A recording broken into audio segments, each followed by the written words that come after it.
بسم اللہ الرحمن الرحیم۔ السلام علیکم ورحمۃ اللہ وبرکاتہ۔ حیض سے مراد وہ خون ہے جو بالغ غیر حاملہ عورت کے رحم سے آئے اور اس کا سبب بیماری نہ ہو۔ اسی خون کے سبب کسی عورت میں بچہ پیدا ہونے کی صلاحیت موجود ہوتی ہے۔ اگر کسی عورت کو ماہواری نہ آتی ہو، وہ بچہ پیدا کرنے کی صلاحیت سے محروم ہو جاتی ہے۔ حضرت عبداللہ ابن مسعود رضی اللہ تعالیٰ عنہما سے روایت ہے کہ بنی اسرائیل میں مرد اور عورتیں ایک ساتھ نماز پڑھتے تھے۔ چنانچہ عورت کا یار ہوا کرتا تھا اور وہ لکڑی کا جوتا پہنتی تھی جس سے اونچی ہو جاتی تھی اپنے دوست کو دیکھنے کے لیے، تو اللہ تعالیٰ نے ان پر حیض ڈال دیا۔ یہ روایت حافظ ابن حجر رحمۃ اللہ علیہ نے فتح الباری میں مختصراً ذکر کی ہے، اس کی سند کو صحیح قرار دیا ہے، اور اسی روایت کی طرف امام بخاری رحمۃ اللہ علیہ نے اشارہ کیا ہے۔ صحیح بخاری میں ہے کہ آپ صلی اللہ علیہ وسلم نے فرمایا، بنی اسرائیل میں مرد اور عورتیں ایک ساتھ نماز پڑھتے تھے۔ چنانچہ عورت مرد کو جھانکتی تھی تو اللہ تعالیٰ نے ان پر حیض ڈال دیا اور ان کو مساجد سے روک دیا۔ حضرت عائشہ صدیقہ رضی اللہ تعالی عنہا سے روایت ہے کہ بنی اسرائیل کی عورتوں نے لکڑی کے جوتے بنوائے تاکہ مساجد میں مردوں کو جھانک سکیں۔ چنانچہ اللہ تعالیٰ نے ان کے لیے مساجد حرام کر دی اور ان پر حیض کو مسلط کر دیا۔ لیکن جمہور فقہا نے اس قول کو رد کیا ہے۔ وہ فرماتے ہیں کہ حضرت آدم علیہ السلام حضرت حوا علیہ السلام کے ساتھ جب زمین پر اتارے گئے اور حوا نے اس سے پہلے جنت میں نجاست یعنی حیض نہیں دیکھی تھی، تو نماز کے دوران انہیں حیض آ گیا، تو انہوں نے حضرت آدم علیہ السلام سے پوچھا، تو ان کو اس کے جواب کا علم نہیں تھا، یہاں تک کہ جبرائیل علیہ السلام نازل ہوئے تو ان سے حضرت آدم علیہ السلام نے پوچھا، لیکن ان کو بھی اس کے بارے میں علم نہیں تھا۔ اس کے بعد حضرت جبرائیل علیہ السلام چلے گئے، پھر واپس حضرت جبرائیل علیہ السلام آئے اور کہا کہ حوا کو کہو کہ حیض کے دنوں میں نماز چھوڑ دے اور قضا کا حکم نہیں لائے۔ پھر ان کو حیض اس حال میں آیا جبکہ وہ روزے سے تھیں، تو انہوں نے اس کے بارے میں حضرت آدم علیہ السلام سے پوچھا، تو انہوں نے فرمایا افطار کر لو۔ پھر جب حضرت جبرائیل علیہ السلام آئے تو انہوں نے کہا کہ اس کو کہو کہ روزے کی قضا کرے، تو حضرت آدم علیہ السلام نے کہا، اے پروردگار، نماز اور روزہ دونوں تیری عبادتیں ہیں، کیسے ایک کی قضا ہے دوسری کی نہیں؟ تو اللہ تعالیٰ نے ان کی طرف وہی فرمائی، آپ نے پہلی مرتبہ ہماری طرف رجوع کیا، لہذا ہم نے اس میں اپنی مرضی سے حکم دیا، اور دوسری مرتبہ آپ نے اپنی رائے سے فیصلہ کیا، لہذا ہم نے قضا کرنے کے حکم سے آپ کو سزا دی تاکہ آپ کے علم میں رہے کہ تمام معاملات میں اللہ تعالیٰ کی طرف رجوع کیا جاتا ہے۔ کنز الاعمال میں حضرت عمر رضی اللہ تعالیٰ عنہ سے روایت کیا گیا ہے کہ رسول اللہ صلی اللہ علیہ وسلم نے فرمایا، مجھے میرے حبیب حضرت جبرائیل علیہ السلام نے بتایا ہے کہ ان کو اللہ تعالیٰ نے حضرت حوا علیہ السلام کے پاس بھیجا جس وقت انہیں حیض آیا، تو انہوں نے اللہ پاک کو پکارا اور کہا، مجھے ایسا خون آیا ہے جسے میں پہچانتی نہیں ہوں، تو جواب دیا، میں تجھے اور تیری اولاد کو خون آلود کروں گا اور مجھ سے کفارہ اور طہارت بناؤں گا۔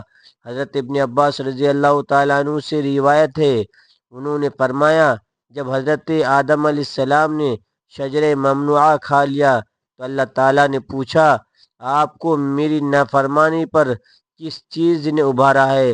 تو عرض کیا کہ میرے لیے اس کو مزین کر کے حضرت حوا علیہ السلام نے پیش کیا تھا، تو اللہ تعالیٰ نے فرمایا، میں نے اسے یہ سزا دی ہے کہ سختی کے ساتھ حاملہ ہوگی اور بچے بھی سختی کے ساتھ جنے گی، اور میں اسے 2 مرتبہ خون آلود کروں گا۔ مہینے میں جب حضرت حوا علیہ السلام نے یہ سنا تو زور سے رونے لگی، تو اللہ تعالیٰ نے فرمایا تو بھی اور تیری بیٹیاں بھی روتی رہیں۔ حضرت حافظ ابن حجر رحمۃ اللہ علیہ نے یہی روایت فتح الباری میں مختصر ذکر کی ہیں۔ قاسم کہتے ہیں کہ میں نے حضرت عائشہ رضی اللہ تعالیٰ عنہ کو یہ کہتے ہوئے سنا، ہم حجۃ الوداع میں حج کے ارادے سے نکلے تھے، پھر جب ہم مقام شرف میں پہنچے تو مجھے حیض آ گیا۔ میرے پاس رسول اللہ صلی اللہ علیہ وسلم تشریف لائے، میں رو رہی تھی۔ آپ صلی اللہ علیہ وسلم نے پوچھا کیا بات ہے، کیوں رو رہی ہو، کیا حیض آ گیا ہے؟ میں نے کہا جی ہاں۔ آپ صلی اللہ علیہ وسلم نے فرمایا یہ وہ چیز ہے جو اللہ تعالیٰ نے آدم علیہ السلام کی بیٹیوں پر لکھ دی ہے، تم سوائے بیت اللہ کے طواف کے حاجیوں والے سارے کام کرو۔ اور فرماتی ہیں رسول اللہ صلی اللہ علیہ وسلم نے اپنی ازواج کی طرف سے ایک گائے ذبح فرمائی۔ حیض کی ابتدا حضرت حوا علیہ السلام سے ہوئی، لیکن حیض کے احکامات بنی اسرائیل کی عورتوں سے شروع ہوئی ان کے شرارتوں کی وجہ سے۔ حیض کی ابتدا تو حضرت حوا علیہ السلام سے ہوئی، لیکن اس وقت تکلیف نہیں ہوتی تھی، لیکن یہ جو تکلیف ہوتی ہے حیض کے زمانے میں، اور عورت کا حسن جمال مان پڑ جاتا ہے اور عورت نچوڑ جاتی ہے، یہ صورتحال بنی اسرائیل کی عورتوں سے ہوئی۔ یہاں یہ سوال بھی پیدا ہوتا ہے کہ حضرت حوا علیہ السلام کی غلطی کی سزا دوسری عورتوں کو کیوں دی گئی؟ محقق علماء فرماتے ہیں یہ ایک ظاہری سبب سا ہے، جیسے حضرت آدم اور حضرت حوا علیہ السلام کے جنت سے نکالنے کا سبب شجر ممنوع بن گیا تھا، اسی طرح یہ بھی ایک ظاہری سبب سا ہے، ورنہ حقیقت میں اللہ تعالیٰ کی طرف سے حیض ایک نعمت ہے جو اس نے بناتے آدم میں جاری کر دی ہے، اور یہ انسانی وجود کے بقا کا ذریعہ ہے۔ چنانچہ جس عورت کو حیض نہ آتا ہو اسے یہاں اولاد نہیں ہوتی۔ اسی طرح جس عورت میں حیض بند ہو جائے تو عورت بانجھ بن جاتی ہے۔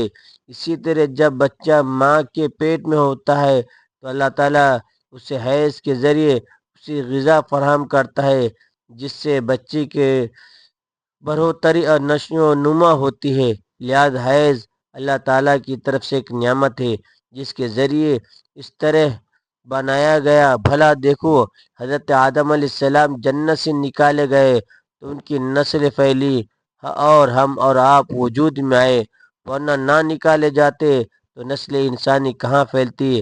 اگرچہ اللہ تعالیٰ ہر چیز پر قادر ہے، لیکن اس نے ہر کام ایک نظام کے تحت رکھا ہے۔ حضرت انس رضی اللہ تعالیٰ عنہ سے روایت ہے کہ سحری کے وقت دعا پڑھتے رہا کرو، یا واسع المغفرہ، اے وسیع بخشش والے، اس کے پڑھنے والے کے سارے گناہ معاف ہو جاتے ہیں۔ روزے میں دن بھر خوب دعائیں مانگی جائے، پھر جب افطار کا وقت آ جائے تو بھی بڑے قبولیت کا وقت ہوتا ہے۔ ارشاد نبوی صلی اللہ علیہ وسلم ہے، یعنی روزہ افطار کرنے کے وقت روزہ دار کی دعا قبول ہوتی ہے۔ اللہ تعالی ہم سب کو ان باتوں پر عمل کرنے کی توفیق عطا فرمائے۔ ہمارا سننا اور سنانا اللہ اپنی بارگاہ میں قبول منظور فرمائے۔ ناظرین، ویڈیو پسند آئے ویڈیو کو لائک کر کے شیئر کریں، اور مزید اسلامی ویڈیوز حاصل کرنے کے لیے چینل کو سبسکرائب کریں اور بیل کے نوٹیفیکیشن کو دبائیں تاکہ پہلا ویڈیو آپ تک پہنچ سکے۔ پھر ملتے ہیں اگلی ویڈیو میں۔ اللہ حافظ۔